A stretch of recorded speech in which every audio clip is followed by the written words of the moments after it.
ಪ್ರಸ್ತುತ ನಿಮಗೆ ಪದೇ ಪದೇ ಪದೇ ಪದೇ ಪದೇ ಹೇಳ್ತಿರುವಂತಹ ವಿಷಯ ಏನಂದ್ರೆ, ಶಾಸಕರಿಗೆ ಸಚಿವರಾಗುವ ಚಿಂತೆ, ಸಚಿವರಿದ್ದವರಿಗೆ ಉಪಮುಖ್ಯಮಂತ್ರಿ ಆಗುವ ಚಿಂತೆ, ಉಪಮುಖ್ಯಮಂತ್ರಿ ಆದವರಿಗೆ ಸಿಎಂ ಆಗುವ ಚಿಂತೆ, ಸಿಎಂ ಇದ್ದವರಿಗೆ ತಮ್ಮ ಸ್ಥಾನ ಕಾಪಾಡಿಕೊಳ್ಳುವ ಚಿಂತೆ. ಇವರೆಲ್ಲರ ಚಿಂತೆಯಲ್ಲಿ ರಾಜ್ಯದ ಜನರು ಬಡವಾಗಿ ಹೋಗ್ತಾ ಇದ್ದಾರೆ. ಅಭಿವೃದ್ಧಿಯ ಬಗ್ಗೆ ಚಿಂತೆ ಮಾಡುವವರು ಇಲ್ಲದಂತ ಆಗುತ್ತಿದೆ.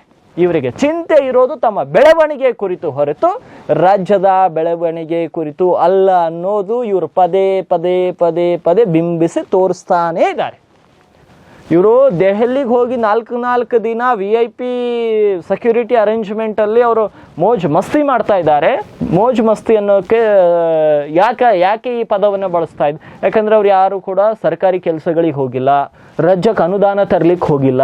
ಅವರೆಲ್ಲರೂ ಹೋಗಿರೋದು ತಮ್ಮ ಸ್ಥಾನಗಳನ್ನು ಉಳಿಸ್ಕೊಳ್ಳಲಿಕ್ಕೆ, ತಮ್ಮ ಸ್ಥಾನಗಳನ್ನು ಭದ್ರಪಡಿಸ್ಕೊಳ್ಳಲಿಕ್ಕೆ, ಇಲ್ಲ ಬೇರೆಯವ್ರ ಹತ್ತಿರ ತಮ್ಮ ಸ್ಥಾನಗಳನ್ನು ಕಸಿದುಕೊಳ್ಳಲಿಕ್ಕೆ.